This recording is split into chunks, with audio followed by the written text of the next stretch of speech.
रोजगार के विषय को लेकर के प्रमुखता 2 स्तर पर काम हुआ है। यहाँ एक और लाखों की संख्या में सरकारी नौकरियां उपलब्ध करवाई गई, रिक्त पदों को भर दिया गया, नई वैकेंसीज पैदा की गई। वहीं साथ ही साथ आपने सरकारी नौकरी से बाहर लाखों की संख्या में रोजगार के कई अनेक विकल्प भी उपलब्ध करवाए, जिनमें से बहुत से सरकारी नौकरी से भी शायद अधिक आकर्षक रहे। उदाहरण के तौर पर सन 2016 में स्टार्टअप की पॉलिसी आई और देखते ही देखते स्टार्टअप्स की संख्या में 300 गुना वृद्धि हुई और 1 लाख तक पहुंच गए। आज हम स्टार्टअप की दुनिया में तीसरे दर्जे पर खड़े हैं। आपने अंतरिक्ष विभाग के दरवाजे खोल दिए। 2-3 वर्षों के भीतर वहां 150 से अधिक स्टार्टअप इसरो के साथ काम कर रहे हैं। आप ही के नेतृत्व में अरोमा मिशन प्रारंभ किया गया। आज हजारों की संख्या में एग्री स्टार्टअप्स का एक नया वर्ग उभर करके सामने आया है। साथ ही साथ आपने सेक्टोरल डेवलपमेंट के कार्यों को गति शक्ति प्रदान की और रातों रात रोजगार के भिन्न भिन्न साधन उपलब्ध हुए हैं। मिसाल के तौर पर जहां मेट्रो की पटरी मात्र 600 मीटर प्रति माह तैयार हुआ करती थी, आज उसकी रफ्तार बढ़ गई 6 किलोमीटर प्रति माह की रफ्तार से वो निर्माणित हो रही है। जहां पीएमजीएसवाई की सड़कें मात्र 4.25 लाख किलोमीटर तक तामीर हुई थी, आज वो बढ़कर के लगभग 8 लाख किलोमीटर हो गया। जहां विश्वविद्यालय मात्र 725 थे, उनमें से 300 और अधिक केवल 9 वर्षों में जुड़े। जहां मेडिकल कॉलेज 145 थे, उनमें 250 से अधिक लगभग 270 300 साल 9 साल में जुड़े। साथ ही साथ आपने नौजवानों के लिए आर्थिक एवं तकनीकी सहयोग के भी प्रावधान लाए। उदाहरण के तौर पर मुद्रा योजना लगभग 25 लाख करोड़ वितरित हुआ है और 60% से अधिक लाभार्थी महिलाएं हैं। प्रधानमंत्री स्वनिधि के तहत लगभग 40 लाख वेंडर ग्रुप्स को इसका लाभ पहुंचा है। इसी प्रकार खादी उद्योग में जो आपने सब्सिडी दी, वो लगभग 1 लाख करोड़ टर्नओवर तक खादी उद्योग जा पहुंचा है। जहां पहले खिलौनों का आयात होता था, आज निर्यात हो रहा है। प्रधानमंत्री जी, आज भी ये कार्यक्रम देश के 43 भिन्न भिन्न स्थानों पर एक साथ एक समय में देखा जा रहा है। वो सब लोग आपका संबोधन सुनने के लिए, आपका मार्गदर्शन प्राप्त करने के लिए बेचैन है। इसलिए और कुछ ना कहते हुए मैं अपनी बात यही समाप्त करता हूँ। धन्यवाद माननीय मंत्री।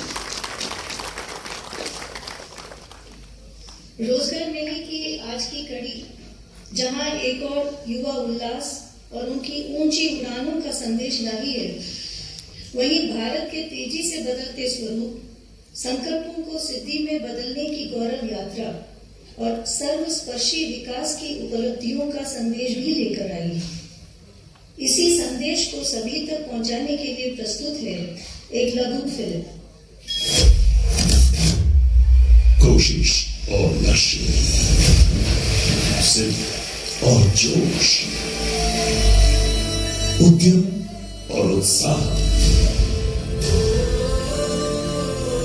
जज्बा और जीत, ये पहचान है युवा भारत की। ये मिसाल है नए भारत की। हमारी युवा शक्ति पूरी दुनिया में आशा और विश्वास भरती है। आज कौशल विकास से लेकर नवाचार और स्टार्टअप तक यशस्वी प्रधानमंत्री श्री नरेंद्र मोदी जी के नेतृत्व में देश लगातार युवाओं की आकांक्षा, ऊर्जा और उत्साह को अवसरों से जोड़ रहा है। पिछले 9 सालों में सर्वांगीण और सर्वस्पर्शी विकास के विजन के साथ ऐसी नीतियां तैयार की गई और निर्णय लिए गए जिनसे रोजगार, स्वरोजगार, कारोबार और उद्यमिता के लिए बड़े पैमाने पर मौके बने। डिजिटल इंफ्रास्ट्रक्चर से लेकर फिजिकल इंफ्रास्ट्रक्चर तक अभूतपूर्व स्पीड और स्केल से बदलाव हुए हैं, जिन्होंने रोजगार सृजन में निर्णायक भूमिका निभाई है। 9 सालों में 10वीं से बढ़कर भारत आज दुनिया की 5वीं सबसे बड़ी आर्थिक ताकत बन चुका है। वैश्विक संस्थाएं आज भारत को ब्राइट स्पॉट बता रही हैं। दुनिया की जानी मानी कंपनियां भारत में अपनी यूनिट स्थापित कर रही हैं। पिछले 9 वर्षों में लगभग $600 बिलियन का विदेशी प्रत्यक्ष निवेश हुआ है, जो अभूतपूर्व है। आज देश में एक मजबूत इकोसिस्टम तैयार हुआ है, जिसमें युवाओं के लिए असीमित संभावनाएं और उज्जवल भविष्य की सशक्त नींव है। इसी कड़ी में प्रधानमंत्री जी के विजन के तहत रोजगार मेला समयबद्ध और ट्रांसपेरेंट तरीके से 10 लाख युवाओं को सरकारी नौकरियां उपलब्ध कराने के लिए की गई एक अहम पहल है। साथियों, युवाओं को अवसर देने और देश के विकास में उनके सामर्थ्य का उपयोग करने की दिशा में रोजगार मेले का आयोजन हो रहा है। इस लक्ष्य को हासिल करने के लिए सरकारी और पब्लिक सेक्टर के अनेक संस्थान अपना यूपीएससी और रेलवे रिक्रूटमेंट बोर्ड ने 8,82,000 से अधिक सरकारी पदों पर नियुक्तियां की हैं, जो कि पिछली सरकार के 9 वर्षों की तुलना में 26% से भी अधिक है। गत 9 वर्षों में मार्च 2023 तक एसएससी द्वारा की गई भर्तियां 58% बढ़कर 4 लाख से भी अधिक हो चुकी हैं। सरकार ने अपनी जिम्मेदारी बखूबी निभा सके, इसके लिए सभी नव नियुक्तों को ऑनलाइन पोर्टल कर्मयोगी के माध्यम से गुणवत्तापूर्ण ट्रेनिंग भी दी जा रही है। वर्तमान में 10 लाख से भी अधिक कर्मयोगी इस पोर्टल पर प्रशिक्षण पा रहे हैं। Right now, I got selected in the income tax department as tax assistant. This Rozgar Mela had made me enormously happy. There was no roadblock and I got my appointment letters in a time bound and hassle-free manner. रोजगार मेले उधमपुर में मुझे यह नियुक्ति पत्र वितरित किया गया है श्री माननीय प्रधानमंत्री नरेंद्र मोदी द्वारा। तो इसके लिए सर मैं उनका बहुत बहुत आभार व्यक्त करता हूँ और भारत सरकार का बहुत आभार व्यक्त करता हूँ। अमृतकाल में हमारे युवा कर्मयोगी भारत की विकास यात्रा को और गति देंगे और हमारी समर्थ युवा शक्ति विकसित भारत के संकल्प को मजबूती देगी।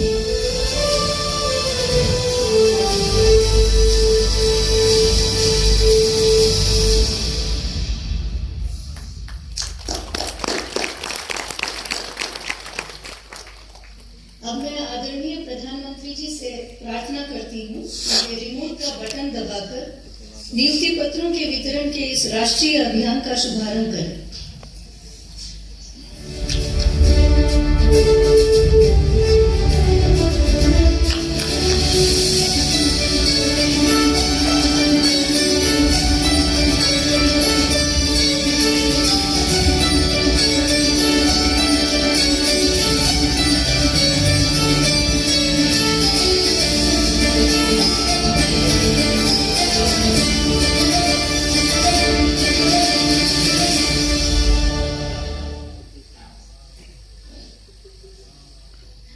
मैं आदरणीय प्रधानमंत्री जी से अनुरोध करती हूं कि रोजगार मेले के इस विशेष अवसर पर अपने मार्गदर्शन से हम सभी को एवं देश भर से जुड़ी युवा महाशक्ति को अनुग्रहित करें।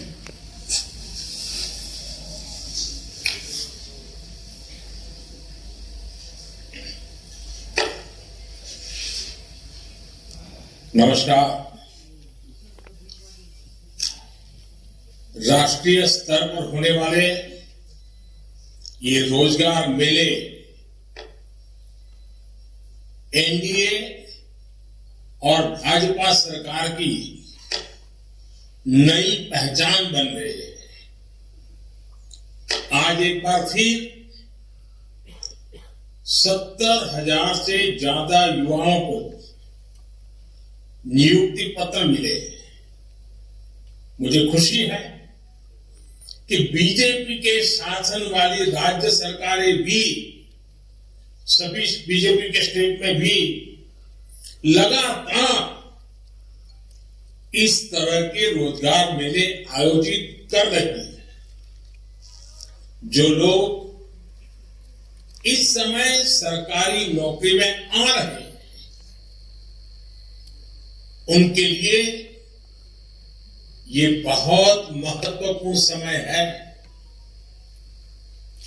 आजादी का अमृत काल अभी शुरू ही हुआ है। आपके सामने अगले 25 वर्षों में भारत को विकसित राष्ट्र बनाने का लक्ष्य है। आपको वर्तमान के साथ ही देश के उज्जवल भविष्य के लिए भी जी जान से जुट जाना है। मैं आज नियुक्ति पत्र पाने वाले सभी युवाओं को और उनके परिवारजनों को बहुत बहुत बधाई और बहुत शुभकामनाएं देता हूं। साथियों, आज भारत में प्राइवेट और पब्लिक सेक्टर दोनों में नौकरियों के निरंतर नए मौके बन रहे हैं। बहुत बड़ी संख्या में हमारे नौजवान स्वरोजगार के लिए भी आगे आ रहे हैं। बिना गारंटी बैंक से मदद दिलाने वाली मुद्रा योजना ने करोड़ों युवाओं की मदद की है। Startup India, stand up India जैसे अभियानों से युवाओं का सामर्थ्य और ज्यादा बढ़ा है। सरकार से मदद पाने वाले नौजवान अब खुद अनेक युवाओं को नौकरी दे रहे हैं। बीते वर्षों में जिस तरह बड़े पैमाने पर युवाओं को सरकारी नौकरी दी गई है, यह अभियान भी अपने आप में अभूतपूर्व है। देश में सरकारी नौकरी देने वाले प्रमुख संस्थान जैसे एसएससी, यूपीएससी और आरआरबी पहले के मुकाबले इन व्यवस्थाओं के माध्यम से ज्यादा युवाओं को नौकरी दी है। और अभी जो वीडियो दिखाया गया उसमें उसका जिक्र भी है। इन संस्थाओं का जो परीक्षा प्रक्रिया को पारदर्शी, व्यवस्थित और सरल बनाने पर भी रहा। पहले जिन भर्ती परीक्षाओं को पूरा होने में उसका जो चक्र होता था, वो चक्र पूरा होने में साल डेढ़ साल का समय यूं ही लग जाता। और अगर वो कोई कोर्ट कचहरी में चला गया तो 2-2, 5-5 साल बिगड़ जाते। ये सारी चीजों से बाहर निकल गए। अब कुछ ही महीनों में सारा चक्र, सारी प्रक्रियाएं पारदर्शी पद्धति से पूर्ण कर दी जाती है। साथियों, आज पूरी दुनिया हमारी विकास यात्रा में साथ चलने के लिए तत्पर है। भारत को लेकर ऐसा विश्वास और हमारी अर्थव्यवस्था पर इतना भरोसा पहले कभी नहीं रहा।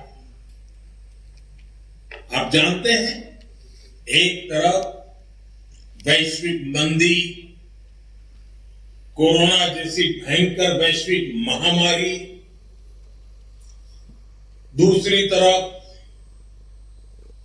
युद्ध की वजह से वैश्विक सप्लाई चेन टूटना, कितनी कितनी कठिनाइयां दुनिया में दिखाई दे रही है, इन सब के बावजूद, और युवाओं, मेरे युवा साथियों, इस बात को आप गौर कीजिए, इन सारी दिक्कतों के बावजूद भी भारत अपनी अर्थव्यवस्था को नई ऊंचाई पर ले जा रहा है। आज विश्व की बड़ी बड़ी कंपनियां मैन्युफैक्चरिंग के लिए भारत आ रही है। आज भारत का विदेशी मुद्रा भंडार रिकॉर्ड स्तर पर है। जब इतनी बड़ी मात्रा में विदेशी निवेश आता है तो उससे प्रोडक्शन बढ़ता है,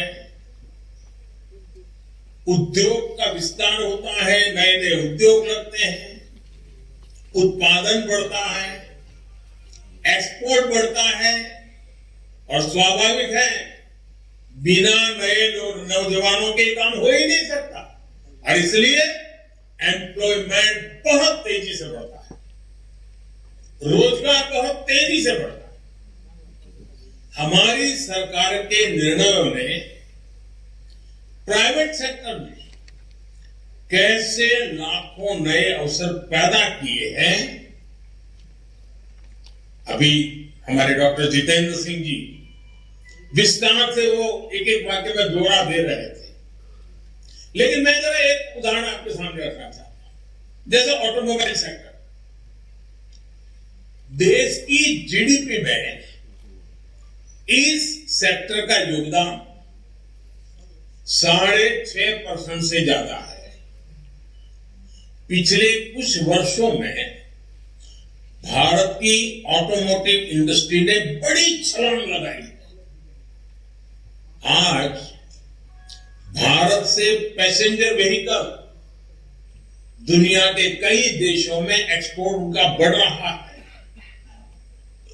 कॉमर्शियल व्हीकल का एक्सपोर्ट, इतना ही नहीं, हमारे 3 व्हीलर 2 व्हीलर उसके एक्सपोर्ट में भी बहुत वृद्धि हो रही है। 10 साल पहले ये इंडस्ट्री 5 लाख करोड़ रुपए के आसपास थी। आज ये इंडस्ट्री 5 लाख करोड़ से जंप लगा करके 12 लाख करोड़ रुपए से भी ज्यादा की हो गई है। इलेक्ट्रिक मोबिलिटी का भी भारत में लगातार विस्तार हो रहा है। ऑटोमोबाइल सेक्टर को भारत सरकार की पीएलआई स्कीम से भी बहुत मदद मिल रही है। तेजी से आगे बढ़ते हुए ऐसे सेक्टर्स लाखों युवाओं के लिए रोजगार के नए मौके बना रहे हैं। साथियों, आज भारत एक दशक पहले की तुलना में ज्यादा स्थिर, ज्यादा सुरक्षित और ज्यादा मजबूत देश है। राजनीतिक भ्रष्टाचार, योजनाओं में गड़बड़ी, जनता जनार्दन के धन का दुरुपयोग, पुरानी जितनी सरकारें आप देखेंगे उनकी पहचान यही बन गई थी। आज भारत को उसकी राजनीतिक स्थिरता के लिए जाना जाता है। पॉलिटिकल स्टेबिलिटी ये दुनिया में बहुत मायना रखती है। आज भारत सरकार की पहचान उसके निर्णायक फैसलों से होती है। एक डिसिसिव गवर्नमेंट।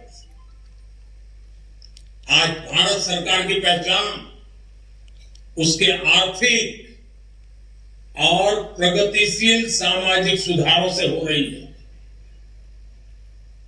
ग्लोबल एजेंसियां लगातार इस बात को घोषित कर रही है, अनुमान लगा रही है और विश्वास से कह रही है कि चाहे हाईवे का निर्माण हो या रेलवे का, ईज ऑफ लिविंग की बात हो या फिर ईज ऑफ डूइंग बिजनेस की चर्चा, भारत पिछली सरकारों की तुलना में बहुत बेहतर प्रदर्शन कर रहा है।